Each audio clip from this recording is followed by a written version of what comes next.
Perfecto, ok. Bueno, en principio un saludo a todos los presentes. Es siempre muy grato podernos reunir, aunque sea de esta forma, que es una manera un poco más distante, pero de una u otra manera nos permite igual estar presentes en actividades que siempre son de interés común, ¿no? En el caso de los cítricos, evidentemente el interés común siempre va a pasar por hacer que este producto se consolide en las diferentes regiones del Perú y de hecho la parte de la selva peruana y muchas regiones, muchas partes de la selva peruana representa un producto importante, ¿no? Que ayuda a la economía familiar y que se ha ido constituyendo y siempre se ha constituido una alternativa de negocio que en este caso la sede Cusco ha impulsado en la zona de Yanatile.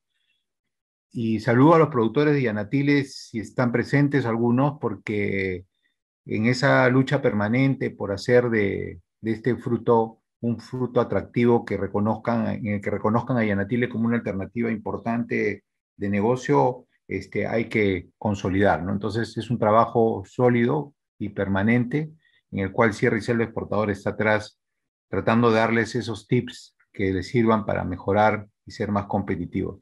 Me han pedido un poco hablar de este tema. En realidad, el alcance de este tema puede tener muchas complejidades y hay que tener en cuenta que, como cualquier producto vegetal fresco, también tiene ciertos requisitos y exigencias y van a depender de varios componentes y eso es un poco lo que vamos a conversar en estos momentos, ¿no? Perú es un destacado jugador en el tema cítricos a nivel internacional. Nosotros permanentemente, y hablo como país, hemos ido batiendo récords en términos de colocación de frutos cítricos a nivel de diferentes países en Europa y en Norteamérica, ¿no? E incluso con expectativas muy sólidas en Asia. Esa visión de Perú partió con un objetivo muy claro hace poco más de 20 años y lo que no podemos hacer es perder ese hilo, ¿no? Al contrario, hacer que participen de este hilo muchos más jugadores locales, ¿no? Pero para eso tenemos que conocer un poco lo que nos piden los mercados, qué cosa quieren, cómo lo quieren. Y va a ser un juego doble porque evidentemente en esa oportunidad de mercado también miraremos el componente local o propio, ¿no? Interno. Siempre es importante eso, no es que eso se deja de lado, al contrario, se sustenta cada vez más. Creo que en la medida en que nosotros como país participamos internacionalmente, nos hacemos mucho más claros en lo que es hacer un producto de calidad que finalmente también lo recoge el mercado interno. De una u otra forma lo recoge porque sí, muchos de los excedentes que van a ir quedando y que forman parte de lo que se hizo en proceso, se van a tener que destinar al mercado local y por lo tanto han pasado por las mismas condiciones de producción en general que han tenido lo que se envía afuera. El excedente no es malo, ¿no? A veces uno piensa, el excedente me dejan a mí lo peor. No, no le dejan a uno lo peor, le dejan aquello que evidentemente un mercado que va a pagar más no lo va a poder pagar, pero en cuanto a calidad y componentes internos del producto es lo mismo, ahí no varía absolutamente en nada, ¿no? Eso hay que tenerlo también muy presente, ¿no? En principio, cuando hablamos de post cosecha, en realidad tenemos que hablar de algunos elementos que van a sustentar el trabajo de un producto como los cítricos, ¿no? Lo primero es la definición de mercados. A dónde me voy a dirigir, ¿no? ¿Qué mercado voy a considerar como el que yo voy a, digamos, con el que yo me voy a conectar? Y ahí hay un tema importante porque yo puedo tener muchas expectativas respecto a poder ingresar a un mercado internacional y resulta que ese mercado internacional no me va a aceptar el producto porque ya dejó de ser de interés para ese mercado internacional. Y si estoy pensando en un mercado local, tengo que ver aquello que el consumidor local demanda más también, ¿no? Evidentemente en este juego siempre va a existir la posibilidad de que aquello que estoy ofreciendo otros también lo ofrezcan y aquello que ya no se ofrezca comience a ser también una alternativa posible en el futuro, pero eso es un tema que ve en el tiempo, ¿no? pasa, ¿no? Pasa con muchos productos, o sea, incluso con variedades. Aquí es donde entra un poco el tema de la definición del material cítrico, o sea, qué variedades voy a trabajar. En ese plano de variedades, tengo que considerar, aparte del interés del consumidor, evidentemente la posibilidad de ofertar durante varias épocas del año. Y por eso tanto, la ventaja de tener variedades de manera ordenada y en espacios definidos me va a permitir a mí tener una oferta cítrica que puede incluso abarcar todo el año, ¿no? Pensando un poco en la posibilidad de jugar con el mercado interno y el mercado exterior. Y de hecho, si mi enfoque es hacia el mercado exterior, a lo mejor concentraré mis baterías en hacer el trabajo con variedades que puedan sustentarme un buen espacio en mi mercado exterior, teniendo también certeza de que tengo competidores a mi alrededor que van a intentar también, obviamente, capturar ese mercado. Cuando tengo claro esos dos componentes, entonces ahí recién comienzo a estructurar el tema del manejo del producto en términos del cultivo. Esto quiere decir que estructuro las técnicas de manejo, la forma en que conduciré el cultivo, entendiendo que a través de esta condición yo puedo de una u otra manera cumplir con los requisitos del mercado, ¿no? En la estructura de manejo hablamos de cada uno de los componentes, son los componentes, los inputs que forman parte del sistema productivo. Ahí ingresa la parte de nutrición, la parte de las técnicas de poda, la parte sanitaria, que es muy importante, ¿no? Incluso un componente fundamental es el proceso de una certificación que me lleve hacia un objetivo también ligado al mercado. Quiero ser orgánico. Muy bien, si quieres ser orgánico, comienza a detallar los aspectos que te permitan a ti ingresar a ese mercado orgánico y los requisitos que vas a tener que cumplir para llegar a ser orgánico. El deseo es válido, la intención puede ser positiva, pero tú tienes que demostrar, ¿correcto? Como cuando uno termina el colegio o cuando uno termina la universidad o cuando uno tiene digamos, algún estudio en particular que lo demuestra con documentos en mano, no solamente con el ánimo positivo de decir yo soy, demuéstrame que eres, ¿no? Entonces las certificaciones acá van a ser fundamentales y van a ser obviamente clave para poder acceder a muchos de esos mercados. Y el último componente tiene que ver mucho con los factores ambientales que van a influir en esto, ¿no? Tengo que reconocer que esos factores van a tener una acción clave, ¿no? Yo siempre he recomendado que antes de desarrollar un emprendimiento frutícola, tengamos muy claro que hay elementos que son sumamente necesarios de tener a la mano. Y uno es, por ejemplo, el recurso hídrico, ¿no? ¿Cómo lo voy a manejar? Lo tengo claramente definido en los volúmenes y en las cantidades que requiere este cultivo, no cuando empieza, sino cuando éste tenga 30, 25, 15 años, cuando ya esté consolidado como cultivo y lo pueda sostener por varios años, ¿no? Entonces, ese detalle es importante de considerar, ¿no? Es muy importante, aparte de otros que de hecho también tengo que tener claro, o sea, climáticamente me es útil y si tengo un elemento climático que no me está ayudando, lo podré, digamos, manejar para asegurar la calidad que me va a solicitar el mercado al cual quiero acceder. Entonces, ahí tenemos un elemento muy importante. Estos son factores que de una u otra manera están ligados a asegurar que el sistema post cosecha finalmente recoja un producto terminado acorde con lo que uno está deseando, ingresar a un mercado en particular.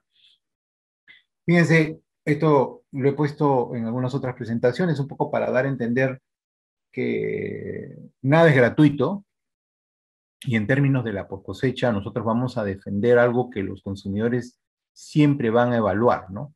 Este fue un análisis hecho en Flu Logística hace 2 años, ¿no? Y acá se estableció básicamente con proveedores y con consumidores, en este caso retails, que ellos consideraban era importante tener en cuenta respecto a un producto vegetal. Y dentro de eso están también los cítricos. Y de hecho el primer componente es calidad, ¿no? O sea, si uno ve en el término uno, ¿no? Calidad representa obviamente el 35% de la toma de decisión, ¿no? Y acá a su vez está ligado a la apariencia del producto, o sea, cómo se ve, qué tal se ve, qué tan bien se ve, al sabor. Fíjense lo importante que es la percepción del sabor cítrico en este caso, ¿no? no es solamente el factor de decir es dulce, sino es ese dulce mezclado con un factor de ácido, ¿no? Nosotros reconocemos a un cítrico ideal cuando tiene cierto porcentaje de acidez y eso va a ser importante en términos de calidad y en sostenibilidad del fruto cítrico. Y el otro componente es los tamaños, que pueden tener variantes dependiendo de algunas exigencias específicas del mercado de destino, pero el tamaño y la forma, también que está muy ligado a la apreciación visual, tienen que ver muchísimo con esa percepción de algo que el consumidor hoy día también valora, ¿no? Pero aparte de esto, un tema importantísimo, ¿ya? Está ligado a este tema que es el medio ambiente, que ahorita, digamos, es un factor que está cada vez siendo más fuerte, o sea, qué tan amigable es el proceso productivo que tienes en relación con el medio ambiente. Y eso es parte de un proceso de certificación, por ejemplo, ¿no?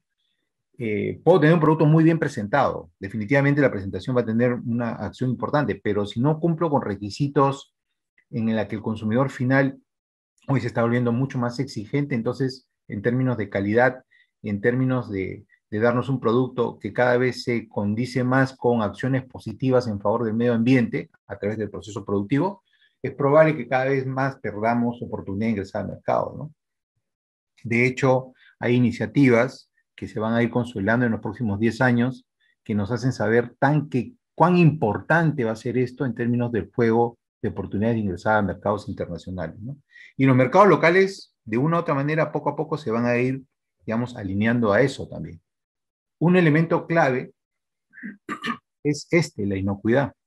Yo puedo tener buena calidad, la apreciación visual, la percepción de sabor me puede parecer muy bueno, pero la inocuidad no es no. Entonces acá hay un elemento importantísimo que normalmente no vamos a poder, un detalle importante que no vamos a poder manejar simplemente con una conversación. La inocuidad no tiene capacidad de negociación y por lo tanto al no tener capacidad de negociación, si el producto muestra algún rastro de inocuidad o es eventualmente considerado como un componente, digamos, que no presenta condición de inocuidad, evidentemente bate al que está ofreciendo, sino eventualmente al que está, no solamente que está ofreciendo, sino también al país en general, ¿no? Entonces aquí hay que tener muy claro esto, ¿no? Un ejemplo clarísimo de esto es el que ha pasado, por ejemplo, con un producto frutal que en los últimos días salió como una noticia, que era el caso de que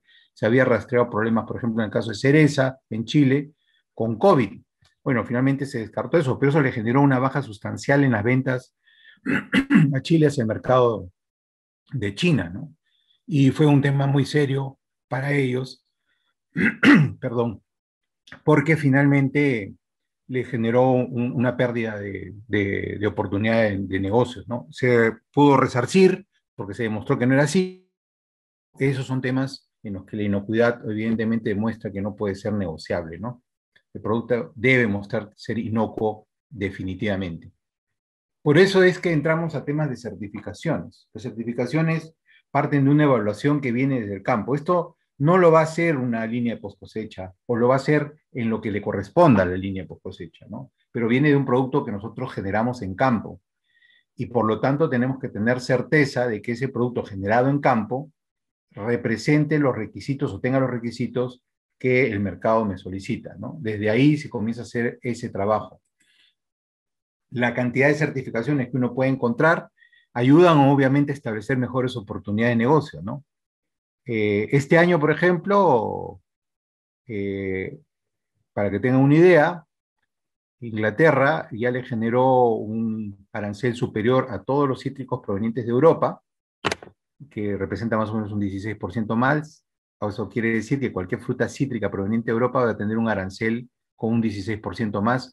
¿Puede eso representar para otros países una oportunidad, digamos, de negocio con Inglaterra? Sí, definitivamente sí, porque evidentemente van a necesitar una provisión y a esa provisión, si viene con un precio asequible, va a ser atractivo para el consumidor, pero no es una invitación gratuita, ¿no? Representa obviamente una competencia y por lo tanto, si Inglaterra te pide a ti un fruto cítrico, tendrá que tener los requisitos de calidad que pide ese fruto cítrico con las certificaciones que Inglaterra solicita, ¿no?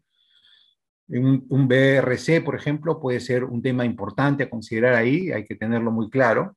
Si es que yo quiero ingresar al mercado inglés, que es un mercado altamente exigente, no es un mercado que simplemente se apertura a algunos, no, yo te voy a aperturar, pero cumple las exigencias que yo te solicito.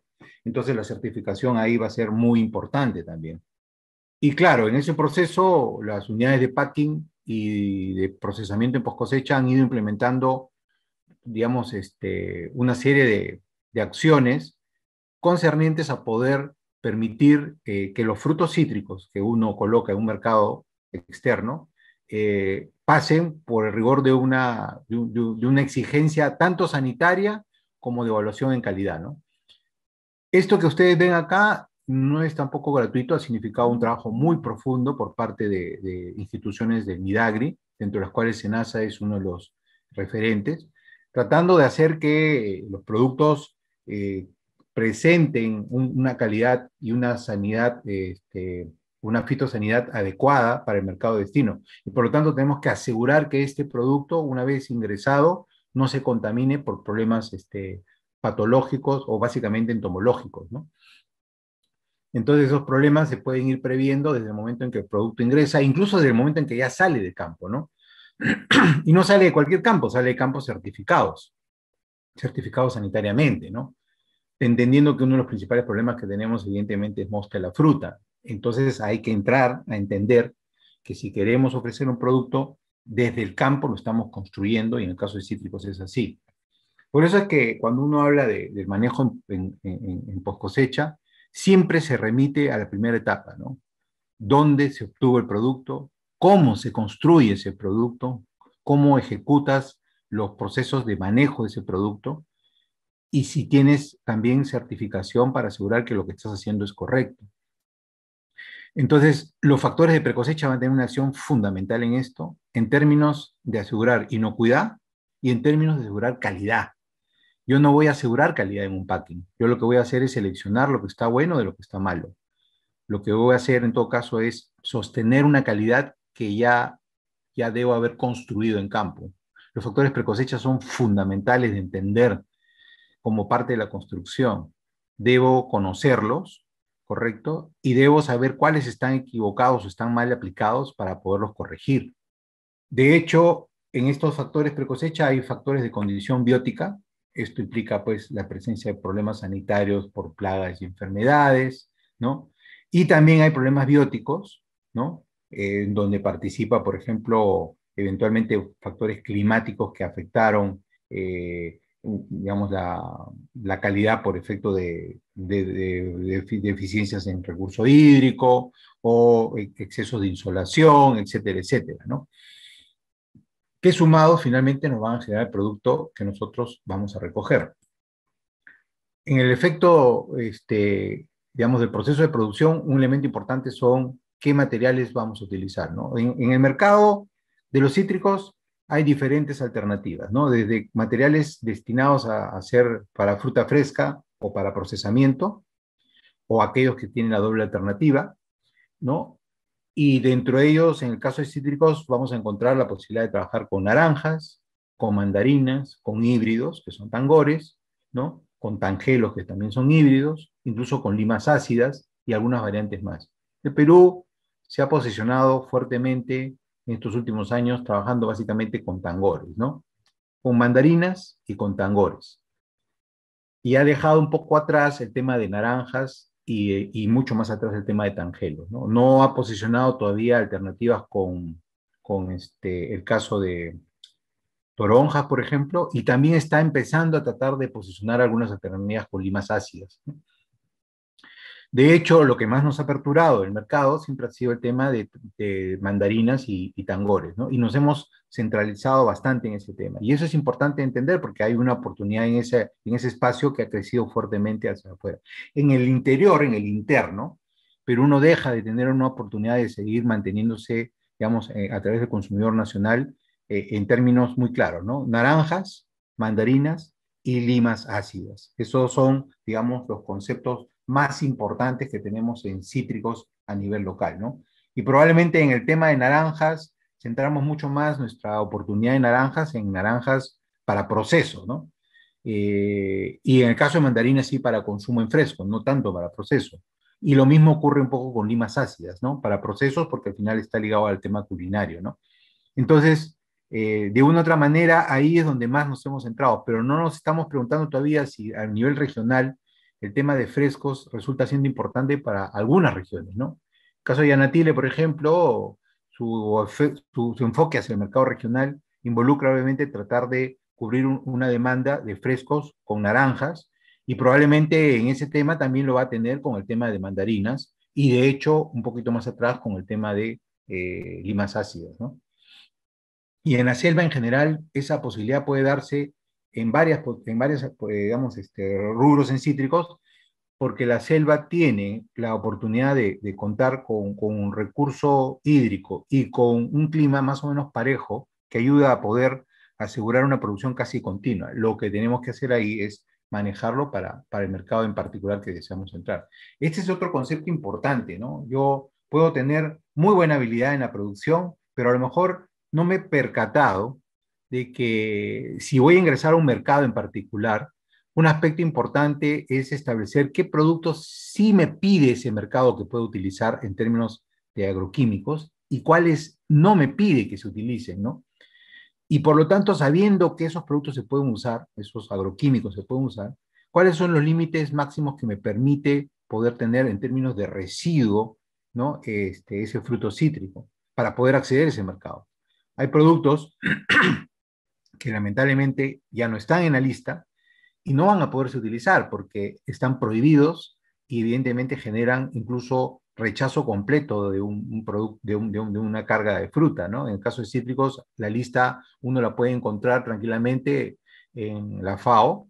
La FAO tiene publicado los límites máximos residuales de los productos que se permiten para cítricos. Este es un ejemplo, digamos, puntual para el caso de naranjas y mandarinas. Pero aparte hay que revisar eso en función del mercado, ¿no? El mercado interno no se está preocupando todavía mucho. Sin embargo, ya comienza a haber legislatura y en este tiempo ha comenzado ya a aparecer legislatura que está incluso condicionando a que si una producción por efecto de la misma haya generado una contaminación a personas por consumo de ese producto, eso puede ser factible de incluso una, digamos, de condición penal, ¿no?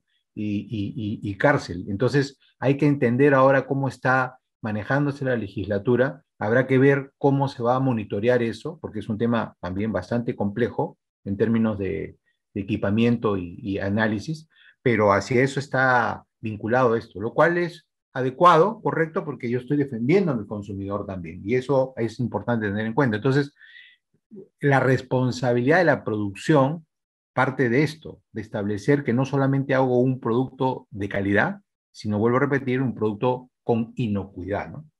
Y fíjense ustedes esto, este es otro tema importantísimo. Yo puedo decidir trabajar con una variedad que me parece que es espectacular, que la he escuchado en el mercado, me dicen qué es la variedad que tiene que utilizarse, pero la pregunta que tenemos que hacernos es, ¿puedo tomar esa variedad a libre albedrío?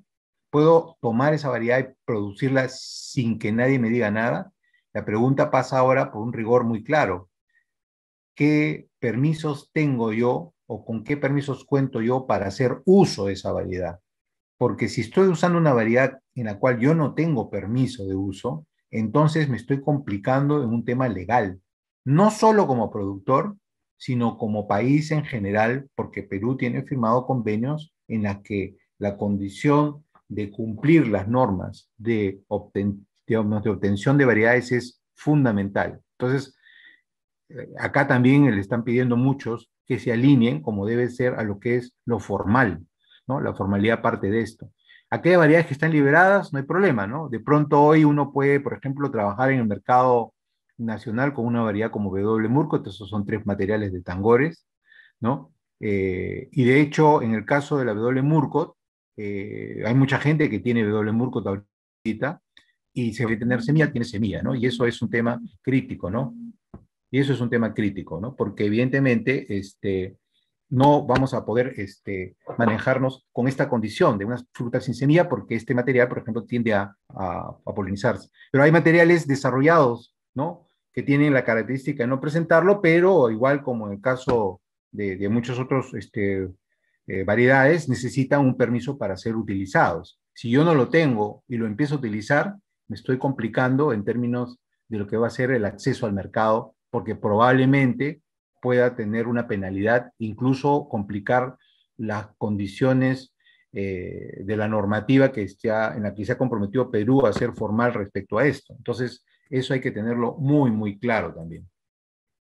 Después tenemos aspectos de clima que van a influir en la calidad, definitivamente. Este es un ejemplo muy claro, ¿no? Los frutos cítricos se caracterizan por ese color naranja característico, en el caso de mandarinas, en el caso de naranjas, y por una pulpa de color naranja intenso, con una presencia, como ya les comenté, de cierto valor de acidez. Entonces, los rangos térmicos en una zona van a tener una acción fundamental en lograr que ese fruto cítrico tenga el color deseable. Y de hecho, es importante entender que los rangos térmicos van a tener una acción fundamental principalmente en reducir la actividad metabólica del sistema de raíces y por lo tanto, en la medida en que yo aplique técnicas para reducir la actividad radicular, como es manejo de riego en momentos de cambio de color, o efecto del clima, porque ese clima frío logró demostrar que la actividad metabólica de la planta se redujo, entonces tengo ventaja, ¿no? Voy a poder asegurar probablemente en la zona una mejor oportunidad de color natural, ¿no? Si no logro eso, tengo que pensar en alternativas que me permitan asegurar ese color de fondo típico de los cítricos. No siempre las alternativas que voy a utilizar van a dar el resultado deseado dependiendo de la variedad para términos de cambio de color. Y de hecho hay otro elemento importante que no lo voy a poder lograr necesariamente porque puedo cambiar el color, pero no voy a poder cambiar la condición de los bioactivos que caracterizan a los cítricos. Y de hecho uno de los más importantes es la presencia de vitamina C o la presencia de concentración de ácido ascórbico. Entonces, puedo cambiar el color, pero no estoy cambiando la condición de calidad interna. Entonces, el clima, en este caso, tiene un factor importante que va a jugar en favor o no de una excelente calidad con capacidad de competencias hacia el mercado externo. Y si no, tendré que usar técnicas que me ayuden en parte a asegurar eso, si lo permite la zona donde estoy trabajando, ¿no? De hecho, el tema de la nutrición va a tener una acción importante. Hay elementos minerales que van a tener potencian más la apariencia externa, otros no tanto, y también aseguran mejor o mayor calidad de un producto, y eso es un juego que está ligado a la parte de precosecha, ¿no? Vamos a tener varios otros elementos más, ¿no? El manejo del riego, las técnicas de poda, etcétera, etcétera. Cuando yo ya tengo el producto, y tengo claro que el producto es digamos, una alternativa interesante para un mercado ya definido, yo tengo que evaluar si este está listo o no para poder ser, digamos, recogido y transformado de manera primaria o, en todo caso, utilizable para otro tema de industria. Y por lo tanto, aquí existe lo que se llama un monitoreo, ¿no? Un monitoreo que me asegure saber que lo que voy a recoger está dentro del canon o el espacio o el margen de lo que es un producto aceptable para el mercado de destino. Este monitoreo implica una revisión en campo de la calidad que tengo en campo. La pregunta que uno tiene que hacerse siempre es, yo hago ese monitoreo, yo evalúo mis campos para saber qué calidad estoy teniendo año a año, tengo idea de los volúmenes que voy a poder ofertar y qué calidades tengo. Digamos, cada vez me empodero más de mi negocio, que es producir cítricos, a tal extremo que si lo viéramos como si fuera una fábrica de latas, puedo saber qué calidad de latas tengo, qué tamaño de latas tengo, si mi sistema productivo de latas, en este caso de frutas, es el adecuado o estoy fallando, es igual, o sea, tenemos unidades productoras de fruta que están en campo y lo que tengo que hacer es que mis unidades productoras de fruta en campo, o sea, mis árboles, representen una cantidad y una calidad acorde con lo que yo estoy esperando año a año, ¿no? Sostener esa calidad y asegurar incluso si es factible un margen un poquito mayor de producción. En el momento puedo mantener estable mi tema productivo, pero de hecho, esas unidades de campo, que son cada una de esas plantas que estoy teniendo en campo, deben mostrarme que lo que yo les he dado como inputs, como insumos, se refleja en una cantidad de carga y una calidad de fruta acorde con lo que estoy esperando en términos de oportunidad para el mercado. Entonces, hay varios elementos acá que yo puedo considerar. De hecho, el primero que yo voy a considerar es la evaluación del contenido de sólidos y acidez titulable y un poco la evaluación del grado de color del fruto, ¿no? Cómo está viniéndose el color. Y claro, en ese caso voy a establecer que dependiendo del la variedad que tenga o las que tenga, tengo una estacionalidad de oferta que se va a ir complementando una con otra dependiendo de las variedades que tengo. Y por lo tanto, también puedo ir, digamos, diseñando cuándo empiezo y cuándo termino y con qué variedades voy a empezar y con cuáles voy a terminar. Las exigencias parten de estos valores, ¿no? No son gratuitos tampoco. Esos valores representan, en términos de grados Brix y de acidez, un componente muy importante, que es la relación Brix-acidez, ¿no? Valores mínimos aceptables que también tienen que ver mucho con el mercado, porque no necesariamente todos te piden la misma condición. A veces te pueden pedir un punto más arriba en la relación Brix-acidez y a veces te pueden pedir un punto más abajo en la relación Brix-acidez. Ese juego no se logra en la unidad de proceso, se logra en la unidad de, digamos, de producción, que en este caso es campo, ¿no? Pero tenemos un referente que no podemos dejar de lado. Conocer al menos esto me permite a mí establecer que debo llegar a esos niveles al menos para poder ser competitivo en términos de oportunidad de ingresar vamos, a un mercado en particular.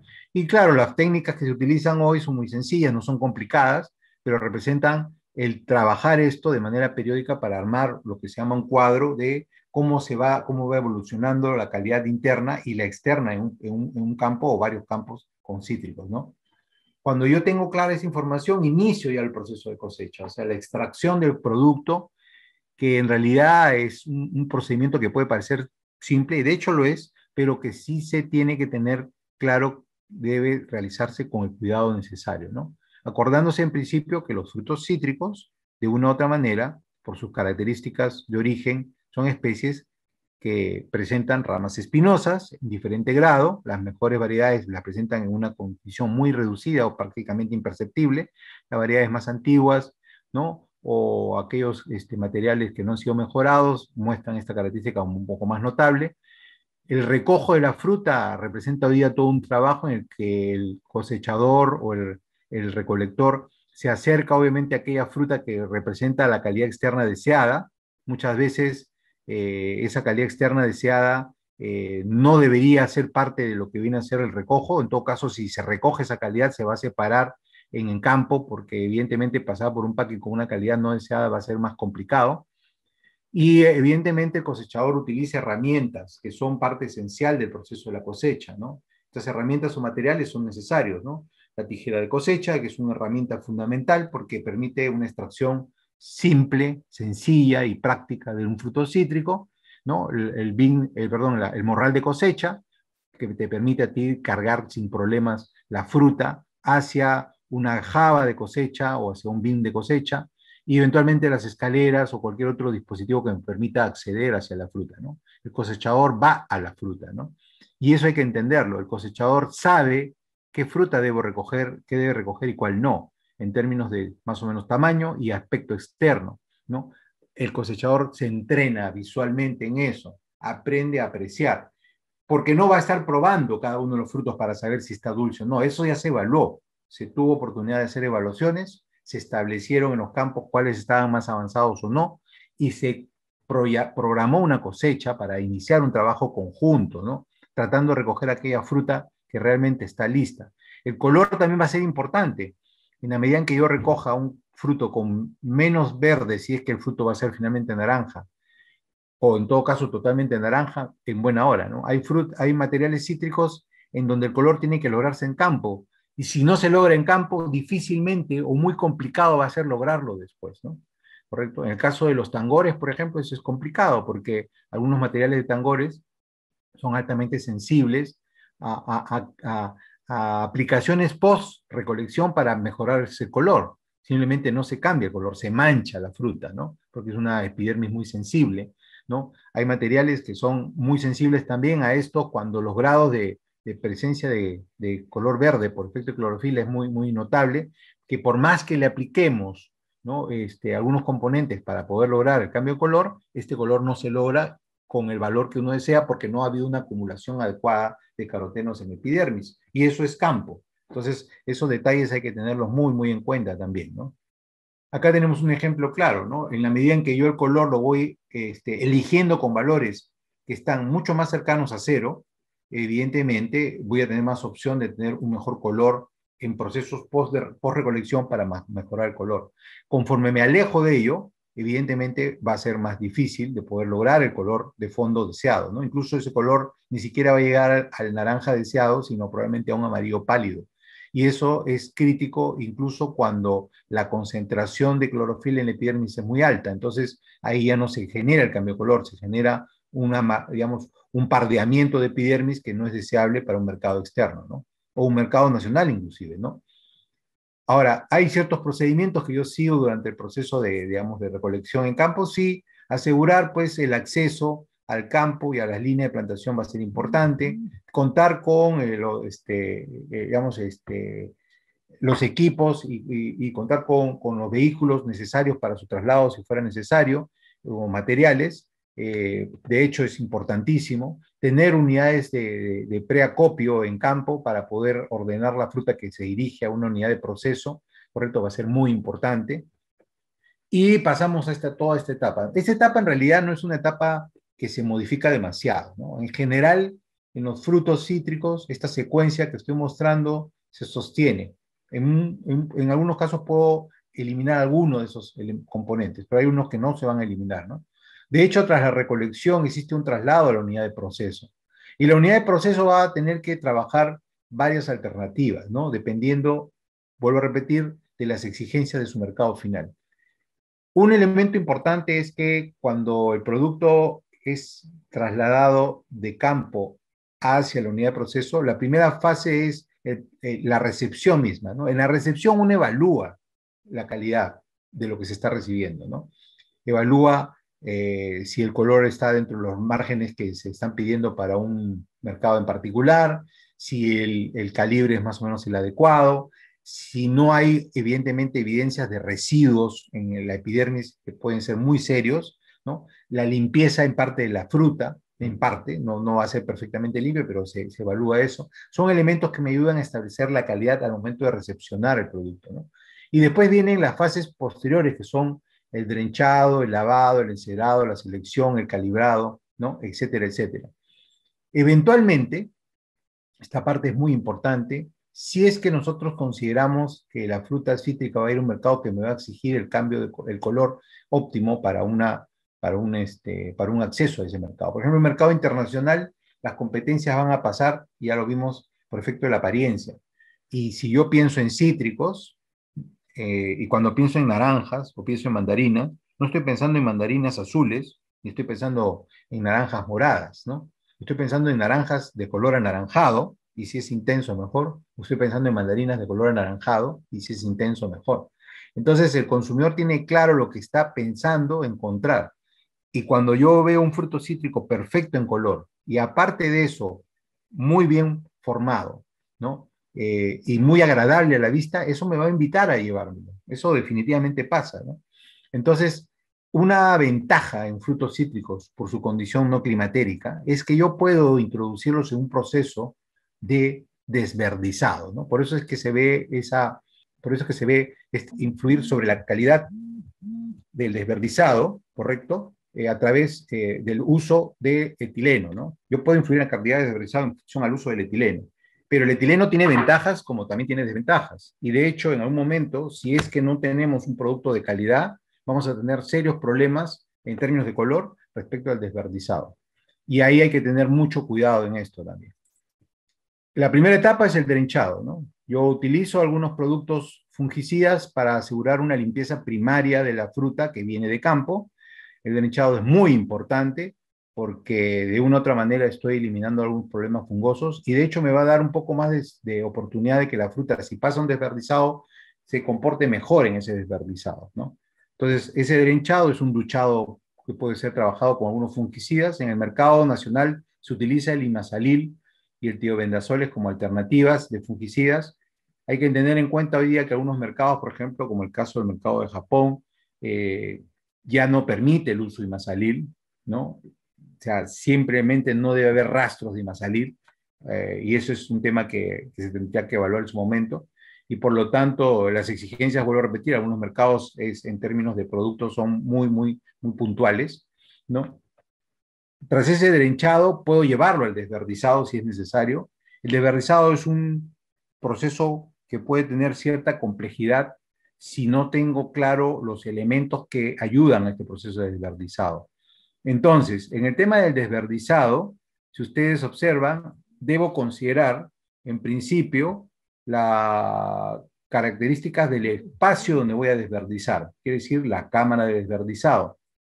Tiene que ser una cámara que me ayude a controlar temperatura, que me ayude a controlar humedad relativa y que me permita asegurar un flujo de etileno que voy a dosificar en ese ambiente, en ese cubo, ¿no? En esa cámara, para asegurar que la respuesta del fruto cítrico al término del cambio de color se dé. De hecho, tiene que ser una cámara en donde la presencia de oxígeno sea importante, o sea, quiere decir que en esa recirculación de aire el oxígeno va a estar presente, que es el oxígeno del medio ambiente. Y puedo utilizar hoy algo que es fundamental, que son los catalizadores, ¿no? De etileno, que son equipos muy simples, no complicados, pero no me va a funcionar esto si no tengo claro los primeros componentes que estoy mencionando. El proceso de desverdizado puede demorar a veces hasta 5 días, normalmente está entre 48 y 72 horas, pero dependiendo del fruto cítrico y lo que buscamos del desverdizado, esta aplicación puede durar hasta unos 5 días. Y normalmente después de ese desverdizado, yo tengo que darle al menos un tiempo de oreado para que se pierda toda la condición de la concentración de etileno en fruto y pueda continuar con la línea, ¿no? de esa fruta desverdizada.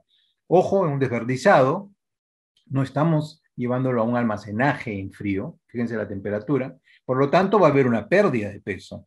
Y esa pérdida de peso se tiene que controlar en parte utilizando una humedad relativa elevada, porque ese fruto va a respirar. Y esa respiración genera, obviamente, un gasto de reservas y una pérdida de agua.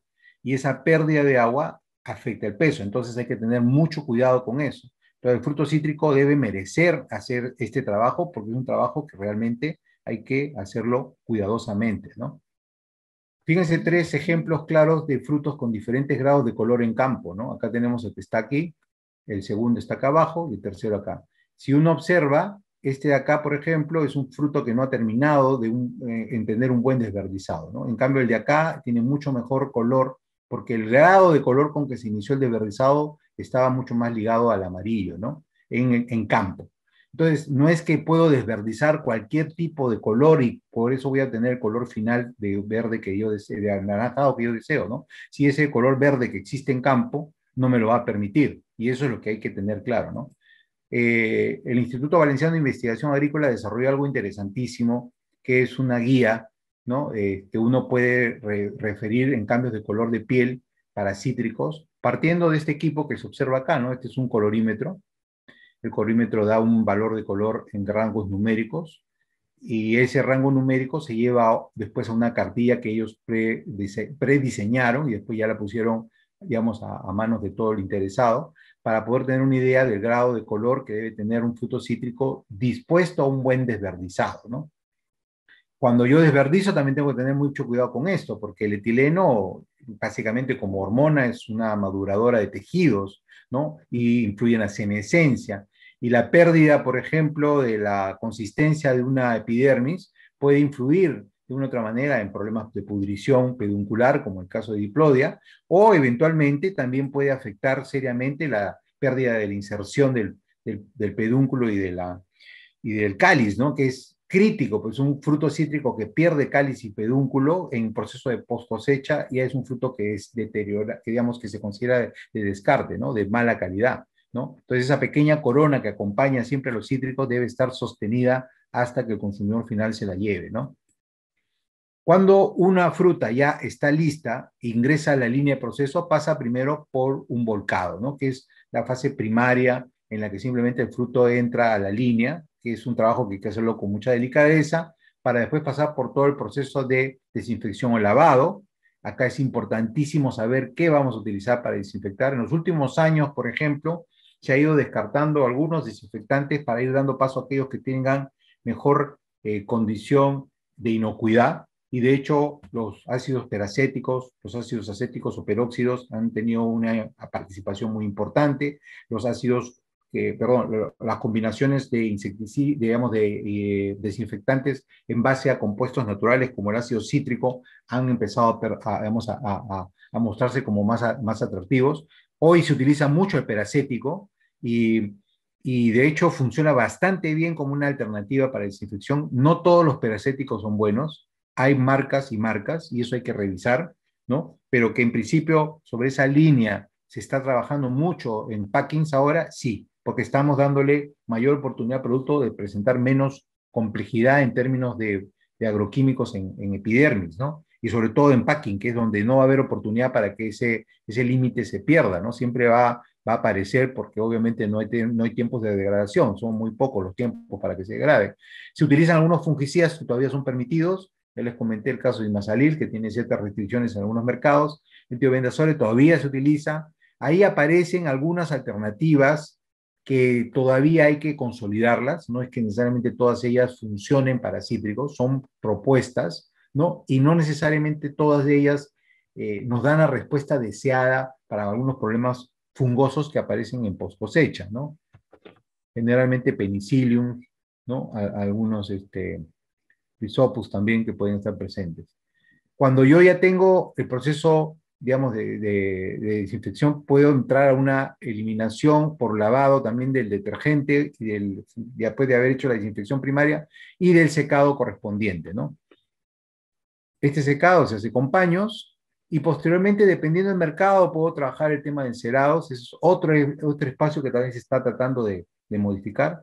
Hoy las ceras que se buscan también tienen que ser mucho más amigables con el medio, más amigables con el consumidor, ser ceras que en todo caso puedan ser biodegradables y comestibles muchas de ellas, y por lo tanto se están comenzando a dejar, por ejemplo, las resinas a un lado, se están trabajando con ceras de condición más natural, incluso con protectores que aseguren una mayor vida útil post recolección de los frutos cítricos, y estos provienen a veces de derivados, ¿no? De residuos vegetales, y es parte del ejercicio que se está trabajando fuertemente hoy, no solamente para cítricos, ¿no? Sino para muchas otras frutas, ¿no? Y finalmente viene ya el proceso de categorización, dependiendo de la calidad que los mercados me piden en términos de exigencia. Esto involucra categorías que incluso la norma técnica peruana tiene establecidas para poder separar frutos considerados en términos de aspecto como de extra, primera o segunda, pero cada mercado tiene sus propias exigencias, ¿no? El mercado de los Estados Unidos tiene sus exigencias de calidades, el mercado europeo también las tiene. Estas exigencias se pueden encontrar en las páginas, digamos, de los gobiernos tanto americanos como del caso de la Unión Europea, y de hecho el Código Alimentario también lo presenta, y uno puede incluso encontrarlo de páginas nacionales, ¿no? Uno puede ingresar a la página web de PROMPerú, por ejemplo, que es una ayuda interesante para el término de evaluación de acceso a mercados, si uno quiere pensar en el exterior. En el mercado nacional, lo más cercano es lo que la norma técnica peruana me sugiere se genere, ¿no? Aunque no existe un monitoreo muy estricto, en la medida en que yo voy ingresando hacia lo que es hacer uso de las normas, me estoy acostumbrando a poder ofrecerle al mercado lo que realmente va a comprar, ¿no? Y no cualquier cosa simplemente por efecto de producirla, ¿no? En el término de calibres o tamaños, también tenemos evidentemente exigencias basadas en el diámetro. Esto nos van a dar variantes en términos de presentación, ¿no? Puedo estar trabajando con una caja de 10 kilos, puedo estar trabajando con una caja granel, ¿no? Que incluso puede ser superior a los 10 kilos, puedo estar trabajando con cajas de 4 kilos, depende mucho hacia dónde me voy a dirigir, pero el tamaño va a ser importante en términos de ese mercado por efecto del diámetro. Y finalmente viene lo que es el empacado, que tiene hoy día una serie de requisitos, ¿no? Aparte que el empaque es un empaque que tiene que ser, dependiendo del mercado nuevamente, biodegradable o puede ser reciclable. Evidentemente también tengo que tener identificación de procedimientos y orígenes, ¿no? Por eso es que hoy las condiciones de trazabilidad se marcan muy claramente en una unidad digamos, que se envía hacia el exterior, cosa que no ocurre en el mercado interno, ¿no? En el tiempo probablemente ocurrirá también algo que es lógico. Los procedimientos de trazabilidad deben incluso incluir en el mercado interno, y de hecho son parte esencial e interesante de poder mejorar la oportunidad del acceso a un producto de mejor calidad, ¿no? Y SENASA establece también, evidentemente en estos casos, ciertas exigencias que deben ser requisito por parte de los productores para poder acceder digamos, a colocar su fruta en un mercado en particular, que son los permisos sanitarios correspondientes. En algunos casos hay mercados que son mucho más exigentes en términos sanitarios y de hecho el mercado asiático y el mercado norteamericano, por ejemplo, exigen mucho el tema de digamos, de una certeza de no presencia de problemas sanitarios. Por eso es que se trabaja el tema de la cuarentena en frío para esos mercados en particular, ¿no? De hecho, el principal problema que tenemos es mosca, y a pesar de que uno pueda suponer, y con justa razón, de que los valores de MTD en un campo son, digamos, acordes con las exigencias en ASA, igual hacia un mercado americano deberíamos establecer, y sobre todo a Estados Unidos, deberíamos establecer la condición de una cuarentena en frío que se hace generalmente durante viaje, ¿no? En este caso, se trabajará el cold treatment partiendo de algo fundamental, que es que yo preenfrío la fruta para llevarla a un valor de temperatura que me permita acercarme lo más rápidamente posible a las exigencias del tratamiento 107, 107A o 107.1A, que eventualmente responden a esta condición de temperatura a la cual debemos someter los cítricos por 16 días durante viaje, ¿correcto?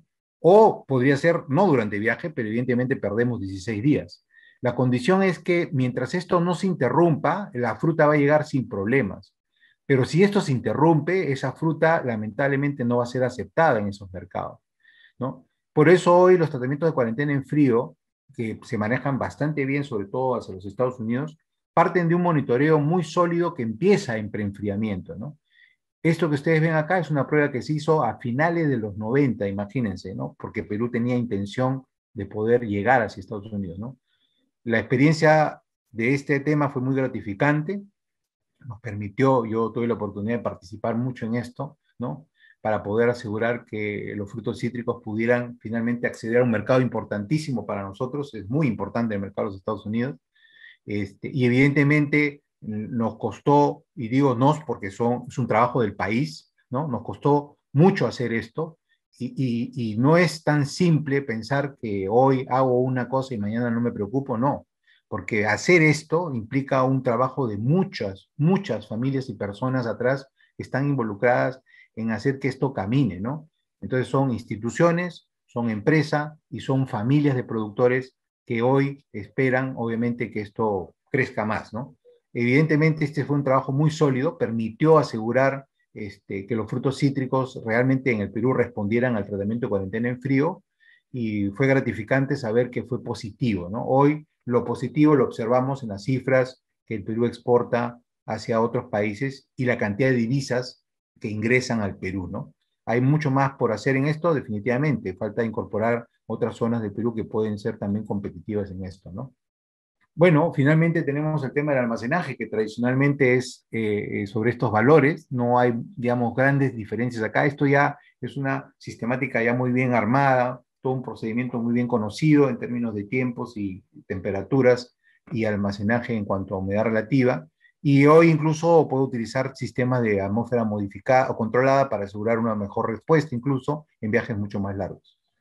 Ok, eso sería un poco lo que debemos considerar en líneas generales cuando hablamos de frutos cítricos, ¿no? Teniendo en cuenta que estos van a partir en términos de calidad del origen donde se esté desarrollando y hacia qué mercado nos estaremos dirigiendo.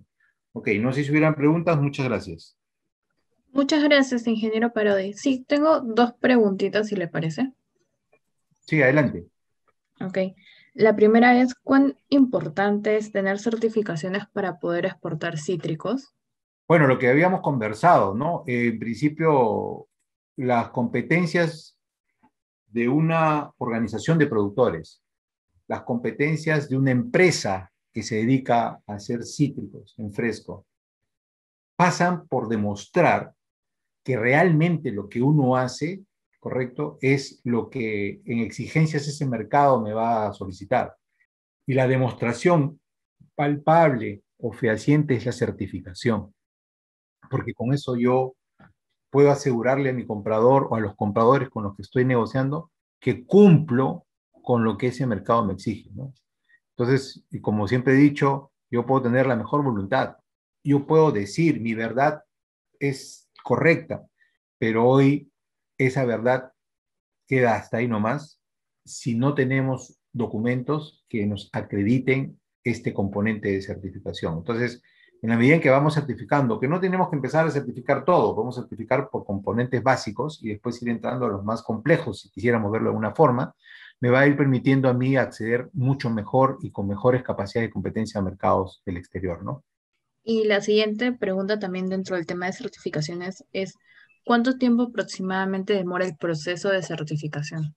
Bueno, en realidad depende del tipo de certificación, pero por ejemplo, si una organización de productores está muy bien afiatada y con un compromiso muy serio de certificación, el proceso puede durar, digamos, a full entre 3 hasta 6 meses, más o menos. Yo diría que 6 meses es un valor más o menos adecuado. Puede ser que la organización ya tenga mucha de la documentación que piden en certificación. Es más, yo en el proceso de certificación puede ser que si yo estoy hablándole desde la implementación, porque la implementación es la primera etapa, ¿no? No es que yo certifico inmediatamente, ¿no? Es como cuando uno va a dar un examen, o sea, no es que yo voy mañana y doy el examen, me preparo para el examen. Entonces, el proceso de implementación es la primera etapa en la certificación. O sea, si yo no he implementado los elementos que me van a evaluar, evidentemente, mientras no los implemente, puedo demorarme años. Entonces, la primera etapa es el proceso de implementar los componentes que me ayuden a la certificación. Eso implica que yo, viendo la lista de los componentes que me van a evaluar, yo los empiezo a ejecutar y tengo a alguien a la mano que me ayude a saber si lo que estoy haciendo es correcto, ¿no? Entonces, tengo mi coaching, mi entrenador al costado, que me ayuda a prepararme para que cuando llegue el día de la carrera, corra a la velocidad y en los tiempos que necesito. Entonces, si yo ya me he preocupado de implementar, probablemente en el proceso una certificación se va a dar en un periodo de no más de un mes, porque ya implementé lo que corresponde, ¿no? Entonces, ahí lo importante, lo más relevante aquí es, ¿me voy a preparar para la carrera? Sí. Por lo tanto, si me voy a preparar para la carrera, lo que tengo que aprender primero es a saber qué debo, ¿no? En qué debo entrenarme, en qué debo estar preparado para el momento en que llegue la carrera. Y en este caso, implementar los componentes que me ayuden a asegurar la certificación.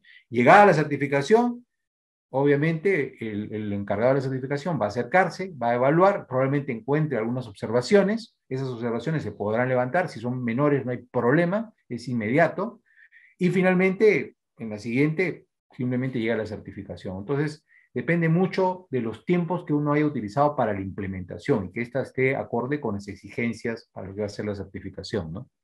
Muchas gracias, ingeniero Parodi, por contestar a las preguntas y por la ponencia del día de hoy. Ahora, para continuar, le doy paso al biólogo Joel Almeida. Él es gestor de cítricos de Sierra y Selva Exportadora y nos va a dar el tema de experiencias en mejora comercial de la producción de cítricos en el distrito Llanetile, en Calca de Cusco. Yasmín, muchísimas gracias por ustedes, el tiempo y nada, estamos para ayudar a nuestros productores a nivel nacional, ¿no? Sobre todo los de la selva, que siempre están interesados en esto. Gracias por todo. Gracias, ingeniero Parodi. Y tendremos al biólogo Joel Almeida, que es gestor de cítricos en Sierra y Selva Exportadora. Agradecemos a todos ustedes por su participación. Biólogo, tenemos en pantalla ya su presentación. Hoy día vamos a conversar, vamos a hablar sobre las experiencias que se ha tenido en mejora de la comercialización de la producción de cítricos en el distrito de Llanatil. Ahí pasamos a la segunda diapositiva. Como parte informativa, el distrito de Llanatile cuenta con 190.200 hectáreas, de las cuales, según la Direpro, tenemos instaladas 300 hectáreas de cítricos, entre ellos naranja, mandarina, tangelo, algunos limones, etcétera. Estamos sobre un piso de 1.142 metros de altitud, un piso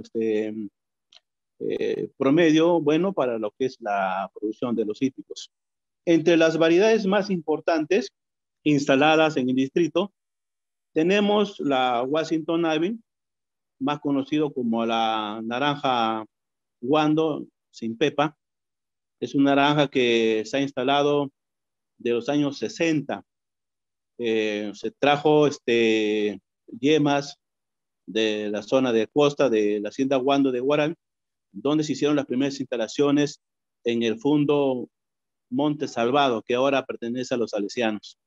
Como segundo variedad de importancia en el distrito, tenemos la Valencia, mandarina común, la lima naranja, que le llamamos es la Duque, la cara a cara, que es una mutación de la Washington Ave, la mandarina doble de Murco, que está entrando, hace 2-3 años ya hay plantas que se han instalado, ya están cosechando, y la mandarina híbrida, que es una mandarina rugosa, dulce y que se presta como mandarina de jugo, para jugo.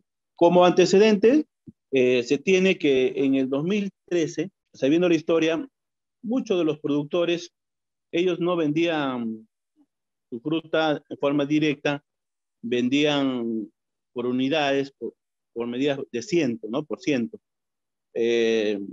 No vendían ellos por kilo. El precio más alto que ellos conseguían era 28, 25, 20 soles, 100 unidades de fruta. Entonces, viendo esos aspectos, se ha tenido que hacer una estrategia, ¿no? En la cual se habló bastante del tema económico. Acá el agricultor no te va a escuchar, no te va a entender si es que tú no hablas del tema económico, de que mejorando su fruta va a tener buenas ganancias. Han pasado muchos proyectos productivos que no han tenido esos éxitos. Entonces, se planteó comercializar la naranja Washington Ave, como es una naranja es una naranja de mesa, que tiene buenas características organoléctricas, es bien requerida por los mercados de Lima, Arequipa y otras regiones. Y como tiene un nivel de área alta, más del 80% del área de cítricos es Washington Ave. Entonces, se empezó a realizar unos cambios y también se implementó unos contratos con algunos compradores de la zona de Lima, como son las empresas Citrucén, del ingeniero Alberto Rojas, J. Salazar, del señor Juan Salazar, Antonio Sac, del señor Antonio Aguilar, y hoy último también está integrándose el señor Alker, con Alker Inversiones. El inicio del cambio se inició primeramente formar una organización de productores. Se centralizó una empresa llamada Fructival, Sociedad Anónima Abierta, donde albergaba grupos de productores de distintas zonas, no solamente de Yanatile, también de Queyuno, de Ocobamba, en la cual la función era vender la fruta a otros mercados. En el otro cuadro podemos ver varios iconos de las labores que se ha hecho durante estos años. Se ha hecho una implementación de otros cambios, métodos, trabajos de labores de campo que dieron resultado porque el mercado te pedía fruta de mejor calidad. Entonces, para poder entregar una fruta de mejor calidad, debemos trabajar el campo, ¿no? Debemos mejorar la estructura de la planta, haciendo manejo de poda, el manejo de abonamiento, donde se involucró a los jóvenes, a los niños, y ahora pues ya han pasado más de 7, 8 años, esos niños que ya están jóvenes y ellos están al mando de la... También el manejo de conservación del suelo, una parte muy importante para poder evitar el uso de herbicidas. El control fitosanitario es un control mayormente ecológico, donde se hizo las preparaciones de preparados, unos fermentos y también el uso de control biológico como tricoderma para el control de las enfermedades, la implementación de uso de hongos entomopatógenos como Beauveria, Baciana, para el control de mosca blanca, Metarricium anisople, para lo que es el control de ácaros. También, si queríamos vender la fruta a Lima, el inconveniente más fuerte es el problema de la mosca de la fruta.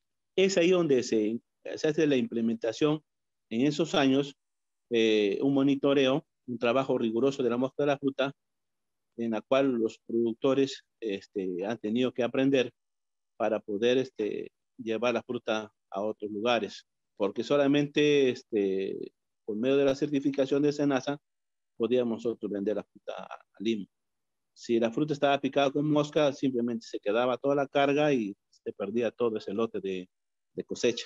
Para que los agricultores puedan abrirse a este cambio, la metodología grande es el conocimiento. El conocimiento se da por medio de las capacitaciones en varios aspectos, lo que es control de sanidad, abonamiento, manejo de poda, manejo de cobertura, etcétera, etcétera. Los agricultores de acá de la zona, su principal freno para poder ellos realizar los trabajos o invertir en la agricultura para que sea sostenible, sustentable, es el tema económico. Ellos no tenían jabas, no contaba con herramientas para lo que es la labor que se le tenía que decir que hagan. Entonces, se le ha insertado a lo que es el programa de Procompite, donde se le ha dotado de herramientas, jabas, ¿no? Un pequeño impulso, ¿no? Para que ellos puedan empezar, ¿no? Una agricultura mejor vista, una agricultura sostenible y que le garantice pues mejores ingresos. Cuando se han mejorado las parcelas, se ha realizado una metodología de traer turistas internos, donde ellos visitaban las parcelas y se hacía un enlace de turismo, ¿no? El tema de agroturismo, al cual agricultores también cobraban por ese pase, ¿no? O sea, de todos modos, ellos tenían ganancias también de ese aspecto. La presentación en feria, que es la parte importante, bueno, hoy en día, pues, por el problema de la pandemia, no se puede hacer demasiado, pero en esos tiempos sí se ha tenido un gran impacto presentando a las ferias con un producto ya mejorado. Las alianzas estratégicas que se ha realizado, se tuvo la intervención de ProCitrus. ProCitrus vino la ingeniera Jiménez con el licenciado Clodoaldo, unos amigos que nos conocimos en Sarasa, Lima, cuando yo trabajé allá. Entonces, para que nos apoyaran en el tema de sanidad, identificación de ácaros predadores y también la manera de poder insertar nuestra fruta a otros mercados. SENASA, un aliado importante para lo que es el tránsito de la fruta, de tal manera que sin ellos, sin la certificación de SENASA, no hubiéramos podido trasladar la fruta de Cusco a Lima. También las empresas privadas, como agronegocios, Mundo Verde, ellos también intervinieron para que esto pueda hacerse realidad. La garantía era los préstamos de los insumos que fueron pagados cuando ya se vendía la fruta. De tal manera se le daba facilidad a los agricultores para que ellos puedan implementarse.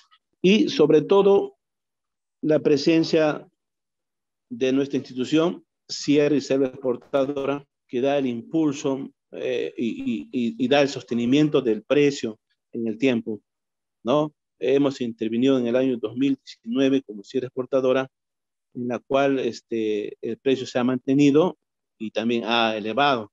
Estas alianzas ha permitido que el agricultor lo tenga a su lado y le permite a ellos surcar otros mercados y que le garantice mejores precios. No ha sido fácil el camino de la comercialización, ha sido bien complicada. los agricultores no entendían lo que es el calibrado, no entendían muy bien el punto de cosecha, no entendían clasificar las frutas que estaban dañadas con mosca. Entonces, los primeros lotes que se enviaban a Lima, hemos tenido que descartar, ahí ven en la foto, un 40 hasta 50% de frutas que no iban o sea, no clasificaban para poder enviarlo a Lima. Y eso creó un conflicto social. Los agricultores pensaban que uno le estaba robando su carga. Era un caos, ¿no? Empezar a comercializar la fruta no ha sido fácil. También romper el monopolio de los intermediarios en Cusco. Ahí tenemos a varios señores que ahora, bueno, son parte de la alianza también, porque también son necesarios. Entonces, realmente empezar la comercialización en el valle no es tan fácil porque realmente la forma de pensar, las capacidades de los agricultores es muy distinto cuando hablamos de la costa. Aquí hubo un cambio importante cuando empezamos a las primeras ventas. Se vendía todo contando, ¿no? Por ciento. Los compradores todavía no querían cambiar por unidades a kilo. Entonces ahí vemos que llegaba la naranja, el camión llegaba a Cusco, se estacionaba al frente de empresa Carrazos, donde la fruta se tiraba al suelo, se contaba y se llevaba al transbordo. Eso ha ido cambiando cuando empezamos a pesar la naranja y venderlo por kilo. Entonces, el precio base por ciento, cuando hemos empezado, hemos llegado a 40 soles el ciento. Los agricultores realmente se estimularon bastante porque ellos nunca habían conseguido llegar a 40 soles el ciento de naranja. Y mucho más cuando se hizo el cambio de unidades a kilo. Acá, la Washington Ave es una de las naranjas, le llamamos acá el oro verde, ¿no? De los cítricos, porque a comparación de las otras variedades, es la variedad que tiene alta demanda y es bien apreciada.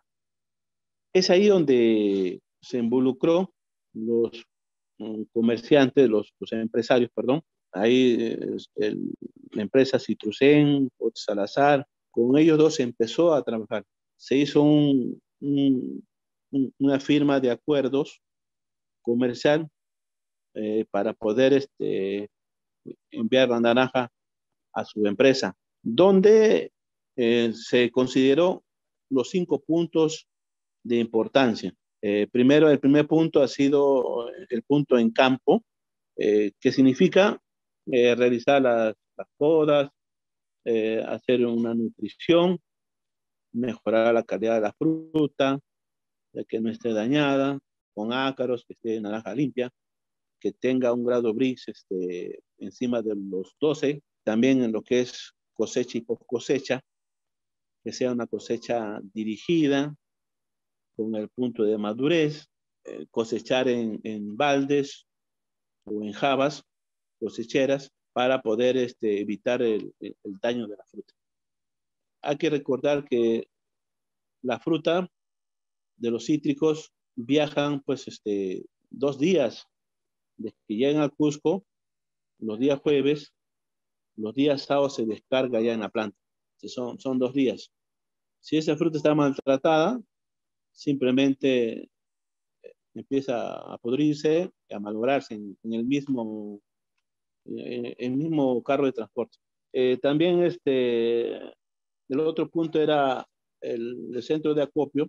Antes de levantar la carga al camión, mínimo tiene que estar 24 horas antes cosechada. Esto te sirve para que los ácidos de la cáscara no estén revoloteadas, puedan suprimirse y evitar lo que es el manchado de la cáscara. La comercialización de los cítricos, se hizo un tratado por kilo donde se fijó los precios, y los precios eran dependiendo de los meses. El precio inicial fue de un sol 20, después en el mes de enero llegamos hasta un sol 80, ¿no? En esos tiempos. Lo otro, la organización contaba con su número de cuenta y el empresario pagaba el total de lo que costaba la naranja,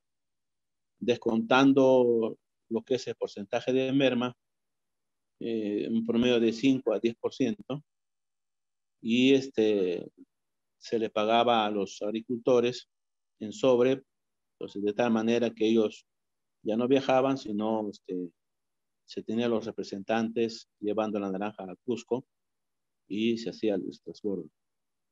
El transbordo del valle hasta Cusco lo paga el agricultor. El agricultor paga un promedio de 160 soles una tonelada, que equivale a 4.000 naranjas. Cuando llega al Cusco, al transbordo, asume ya el comprador. El comprador asume el gasto de certificación de SENASA, el gasto de los estibadores, el traslado de la fruta a su centro de la planta procesadora. Entonces ellos asumen. Aquí vemos un cuadro interesante. Es necesario conocer esto, la ventana de oportunidades de comercialización, para que nosotros empecemos a programar nuestra campaña. La campaña iniciando desde la fertilización y poda, ¿no? De ahí se cuenta un promedio de 6 meses, desde la floración hasta la fruta que esté madura, donde ya se vende. Aquí, en donde está el Washington Ave, podemos apreciar color verde, donde dice Cusco. Entonces, nosotros empezamos a ingresar nuestra fruta, porque está libre, no hay competencia, a partir de quincena de octubre hasta quincena de mayo. Esa es la ventana de oportunidad de vender nuestra fruta. Porque a partir de quincena de mayo hasta quincena de octubre, Costa lo tiene todo, sale la naranja de allá y simplemente los precios son muy bajos que no justifica venderlos. El precio es alto donde se alcanza es a partir de quincena de noviembre hasta quincena de diciembre. O sea, un mes más o menos, donde el precio pica alto. El año pasado se ha tenido un precio espectacular, nunca antes visto, de 3 soles 50 el kilo. Este impacto también ha sido por el tema de la pandemia, que ha ayudado bastante a que la naranja pueda venderse a mejores precios. Y ha tenido bastante pedidos y volúmenes grandes, altos. Haciendo un estimado, se ha vendido un promedio de más de 1.200 toneladas de todo el valle de la Washington Ave. Esta ventana de comercialización nos sirve a nosotros para poder hacer nuestro calendario agrícola. Todo manejo de cualquier cultivo lo marca pues a la ventana de oportunidades de comercializar tu fruta. De acuerdo a eso, haces tu programación. Si nosotros entregamos, si la naranja saliera a partir de marzo, entonces acabaríamos prácticamente en julio. Ya no justificaría ya invertir en la naranja. A ver, pasamos a la otra diapositiva, por favor. Aquí este es un tema importante. El ingeniero Parodi también habló sobre, ¿no?, la calidad de fruta. Estas son fotos de campo en la cual íbamos evaluando las cosechas que los agricultores hacían. Ellos, si vemos acá un gráfico de esta 8 y 7, esas eran las naranjas que ellos cosechaban. Ellos justificaban cosechar ese tipo de color porque decían, no, la naranja va sin mosca, tenemos que escaparnos de la mosca. Pero cuando a los agricultores se les decía ya, abre esa naranja y come, ellos no comían esa naranja porque realmente no estaba con el sabor que corresponde, era una naranja ácida. Entonces, esas son las naranjas que se destacaban bastante. Se agenció con un refractómetro para poder medir el grado gris, en la cual se le capacita a los agricultores para que ellos conozcan la calidad de su naranja, ¿no? La calidad de la naranja lo realizamos cosechando bien, realizando una buena nutrición, buena cantidad de boro, buena cantidad de potasio. En el otro cuadrito, aquí es el punto de cosecha de lo que pedía el comprador, ¿no? Ya estaba con su pinta, estábamos en 9, nos pedía que esté en 11 para adelante. No nos convenía muy amarillo porque realmente cuando entraba a la cámara, las frutas más amarillas son las que se malogran más. El trabajo que hacen en cámara para desvernizar allá en Lima son de 3 a 5 días. Se demora para poder sacarlo de color naranja. Entonces, por medio de las capacitaciones, nosotros sugeríamos que esté en este punto entre el 9 y el 11, de tal manera que la fruta no teníamos pérdidas a nivel de cámara. Aquí tenemos un cuadro del índice de madurez. Bajamos, ahí está muy verde, verde y pintón. Ese es el término que nos pide el mercado, pintón, ¿no? Un verde amarillento, ya internamente ya está anaranjado, tiene ya el dulce que corresponde. Cabe recordar que la naranja, una vez que cortas del árbol, se suspende la asimilación de los azúcares, ¿no? Ahí queda, no eleva más este nivel de azúcar. Entonces, ese es el punto que nos pedía el mercado.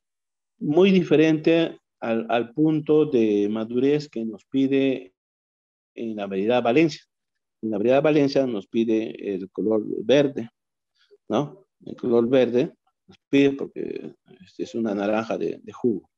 Entonces, la Washington Apple es apreciado como naranja de mesa, ¿no? De consumo directo. Acá vemos unas gráficas, en la foto. Es una naranja que hemos presentado en la feria de Huancayo con el punto de madurez, de tal manera que los consumidores compraban mayor cantidad porque internamente estaba con el dulce que corresponde. Cuando hablamos de lo que es índice de madurez, también tenemos que resaltar lo que son el calibre. El calibre extra está dentro de los 92 a 110 milímetros. Naranja primera, 87 a 100. Y naranja segunda, de 84 a 96. Esos son los calibres que nos pide el mercado de Lima, donde te garantiza el precio óptimo. En las zonas altoandinas se llevan las naranjas más pequeñas, que llamamos tercera o cuarta, que están muy por debajo de los 60, ¿no? Milímetros.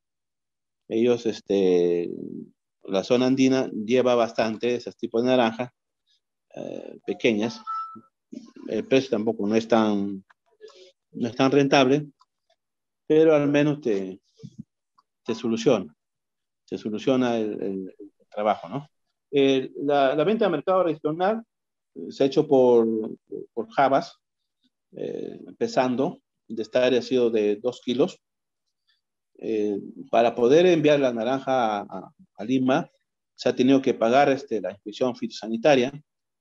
Ahí está, vemos una foto. SENASA revisa todo el lote interno, donde está evaluando naranja por naranja.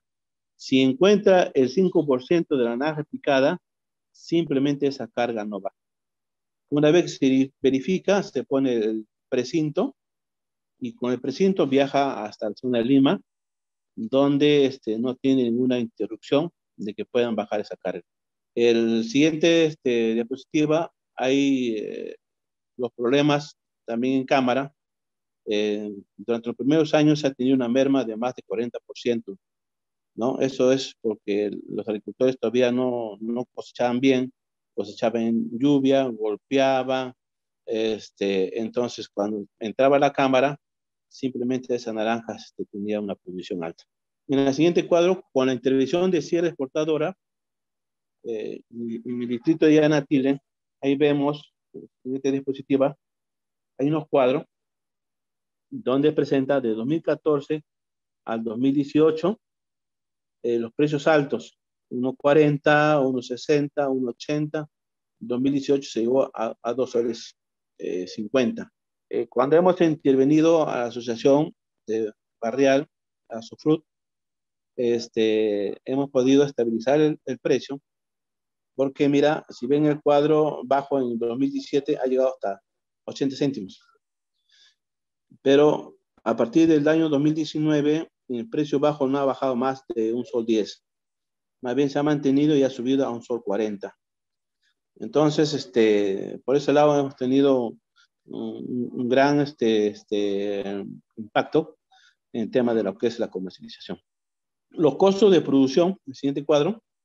Un agricultor, para poder sacar 1 kilo de naranja, invierte cerca de 40 a 70 céntimos. Esto quiere decir que la naranja, vendiéndolo a 1 sol, ganas 30 céntimos. Si vende 2 soles, está ganando 1 sol 30. Entonces, altamente rentable, ¿no? Siguientes cuadros. Se ha hecho unos cambios en trabajo de cosecha. Antes se cosechaba en el suelo. Siguiente cuadro. Ahora los agricultores, siguiente cuadro, trabajan, hacen sus traslados de su naranja en, ahí está, motocar. Este motocar lleva un promedio de 1 tonelada de naranja, ¿no? Hasta el centro de acopio. El desarrollo del proceso de la post cosecha también se ha podido, gracias a Procompite, incentivar al agricultor para que pueda implementar su centro de acopio. Ahí tenemos una cámara del señor Román Gutiérrez de la asociación. Tiene una cámara artesanal donde hace un desvernizado de su fruta. Entonces todo su centro de acopio está, su cosecha, todo lo hace en base de jabas. La naranja Washington Ave es una naranja bien cotizada por sus características organolépticas. Vemos acá, esta es la presentación de la naranja que ya está en Lima, así se vende. Es una naranja lustrada, pintada, calibrada, ¿no? Entonces se vende al mercado. Esta naranja va al norte y una parte se queda en el mercado de fruta número 2 de Lima, que queda en La Victoria. Aquí estamos con Juan Salazar y Alberto Rojas verificando la naranja ya que ya está lista para la venta. Eso es todo, compañeros. Por factor de tiempo, muy agradecido a todos ustedes por haber escuchado esta exposición. El enfoque es que si nosotros queremos ganar dinero como citricultores, tenemos que adecuarnos a una variedad que sea altamente rentable, ¿no? Que se pueda vender con buenos precios. Muchísimas gracias a todos ustedes. Muchas gracias, biólogo Joel, por compartir con nosotros su ponencia el día de hoy. Una vez más, también agradecer al ingeniero Parodi por la primera ponencia del día. Ambas estuvieron muy interesantes y nos han compartido información importante en el manejo de post cosecha de frutos cítricos.